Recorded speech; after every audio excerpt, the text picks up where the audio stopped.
नमस्कार दोस्तों, मैं हूं ज्योति और स्वागत करती हूं आप सभी का अपने चैनल अर्थ मॉम देहरादून में। आज हम बात करने वाले हैं एक ऐसी शादी और विवाद की जिसने सोशल मीडिया पे तूफान ला दिया, जिसके बीच है कथावाचक इंद्रेश उपाध्याय और उनकी दुल्हन शिप्रा शर्मा या फिर बोलिए शिप्रा बाबा। चलिए जानते हैं पूरी कहानी, सच्चाई, आरोप और बहस जो इस वक्त पे सोशल मीडिया में हमें देखने को मिल रही है। इंद्रेश उपाध्याय एक लोकप्रिय कथावाचक हैं जिनकी कथाएं घर घर में सुनी जाती हैं। देश भर में उनकी कथाओं की प्रशंसा की जाती है। शिप्रा शर्मा सूत्रों के मुताबिक सोशल मीडिया पे जो खबरें इस समय पे फैल रही हैं उसके हिसाब से वो हरियाणा से बिलोंग करती हैं और उनके जो पिताजी हैं वो डीएसपी रिटायर्ड हैं। इतना ही नहीं, शादी से पहले और शादी के बाद इनकी बहुत सारी निजी जीवन से रिलेटेड चीज़ें इस समय पे सोशल मीडिया पे आ रही हैं जो कहीं ना कहीं बहुत ज़्यादा बवाल और बहस का हिस्सा बन गई। दोस्तों, आज की वीडियो में जो कहानी मैं आपको बताने वाली हूँ ये कोई साधारण कहानी नहीं है। ये कहानी है शाही शादी, अफवाहें, पुराने बयानों, सोशल मीडिया ट्रोलिंग और एक ऐसे विवाद की जिसने पूरा इंटरनेट हिला दिया। कथावाचक इंद्रेश उपाध्याय, जिन्हें लोग भगवान की भक्ति, सादगी और त्याग के लिए जानते हैं, लेकिन उनकी शादी ने ऐसा क्या कर दिया कि उन्हीं के भक्त अब उन पर सवाल उठाने पे मजबूर हो गए हैं। रेडिट, इंस्टाग्राम, यूट्यूब, सब जगह पे सवाल करने वालों के सवाल खत्म नहीं हो रहे हैं। और सबसे बड़ा सवाल इंद्रेश उपाध्याय जी के ऊपर यही है कि इंद्रेश उपाध्याय जी वही हैं जिन्होंने खुद सब चीज़ों का विरोध किया, आज वही सब चीज़ें करते हुए नजर आ रहे हैं। हम सारी बातें एक एक करके खोलेंगे, आप वीडियो में अंत तक ज़रूर बने रहना क्योंकि वीडियो के आखिर में एक ऐसा खुलासा होने वाला है जो आप मिस नहीं कर सकते। जो 3 मेजर मुद्दे इस समय पे हाईलाइट हो रहे हैं, शाही शादी, शिप्रा शर्मा के सरनेम को लेके, शिप्रा शर्मा के पास्ट को लेके और इंद्रेश उपाध्याय का खुद के प्रवचन से आज पीछे हट जाना, तो ये 4 चीज़ें इस समय पे सवाल जवाब ढूंढती हुई पूरे इंटरनेट पे तहलका मचा रही है। लेकिन जवाब के नाम पे सबके अपने अपने ओपिनियन ज़रूर सुनने को मिल रहे हैं, लेकिन जो इस चीज़ का वाकई में जवाबदेही है वो जवाबदेही है सिर्फ और सिर्फ इंद्रेश उपाध्याय। आज भी बहुत सारी जनता उनके ऑफिशियल स्टेटमेंट का वेट कर रही है क्योंकि अभी तक ये सिर्फ क्यास लगाए जा रहे हैं।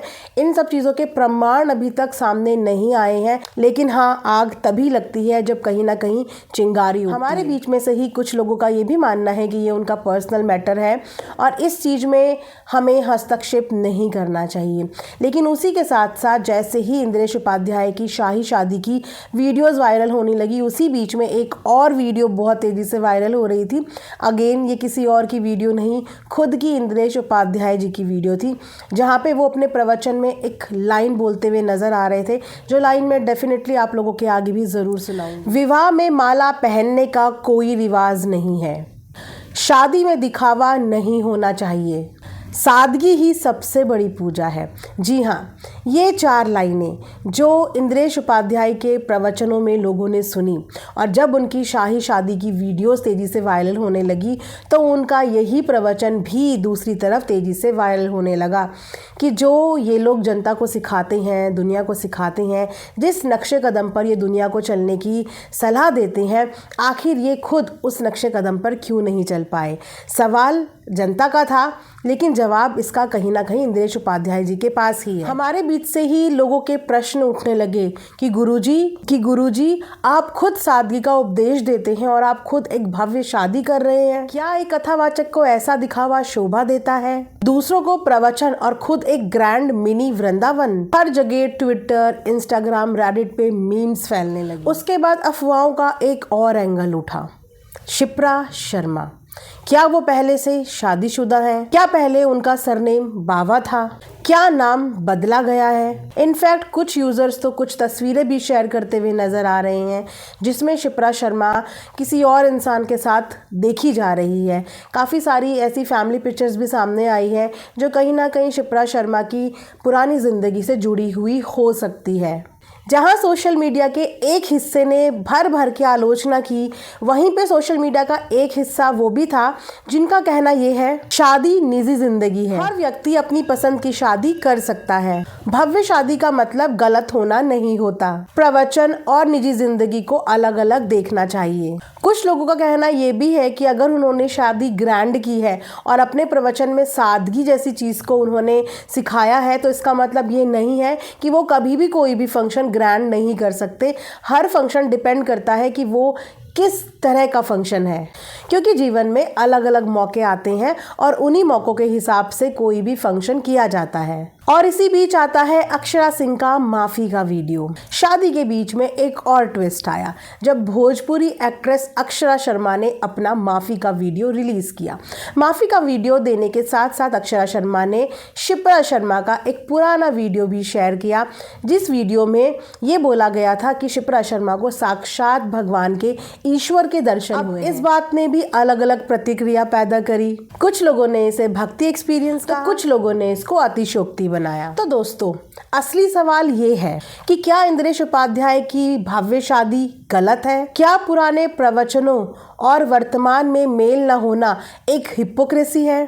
क्या सोशल मीडिया शिप्रा शर्मा के निजी जिंदगी और पूर्व जिंदगी को लेके ओवर रिएक्ट कर रहा है, या फिर सच में ट्रांसपेरेंसी की कमी है? अब ये सच कौन बताएगा, इंटरनेट या फिर खुद इंद्रेश उपाध्याय जी? अब यहाँ पे स्ट्रांगली मैं अपनी खुद की राय भी आप लोगों के साथ ज़रूर शेयर करना चाहूँगी। मेरी नज़र में जब कोई भी सार्वजनिक व्यक्ति होता है, खासकर जो धर्म संस्कृति का उपदेश देता है, तो उसके लिए पारदर्शिता बहुत ज़रूरी होती है। हाँ, आई एक्सेप्ट कि शादी एक निजी मैटर है, लेकिन जब आप लाखों करोड़ों लोगों को संदेश देते हैं तो उन लाखों करोड़ों लोगों का कहीं ना कहीं ये राइट बन जाता है कि फिर वो कंपेयर करेंगे। आपके मुंह से निकली हुई हर एक वचन को वो जब आप कोई चीज़ करते हुए नज़र आएंगे तो आपके साथ कंपेयर करेंगे और सवाल भी पूछेंगे। ये स्वाभाविक होता है। इसी के साथ साथ सुनने में ये भी आ रहा है कि इस वक्त पे इंद्रेश उपाध्याय जी की पीआर टीम बहुत ज़ोर शोर से एक्टिव है और वो बहुत जगह से बहुत सारी चीज़ों को रिमूव करवा रही हैं, डिलीट करवा रही हैं, काउंटर वीडियोस बनवा रही हैं।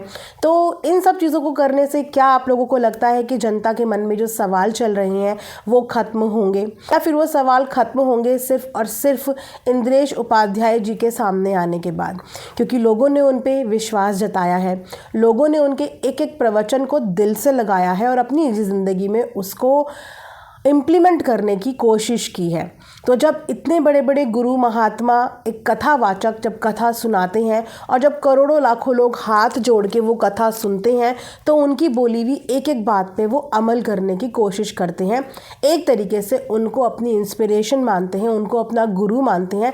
बहुत सारे लोग तो उन्हें भगवान का दर्जा भी दे देते हैं।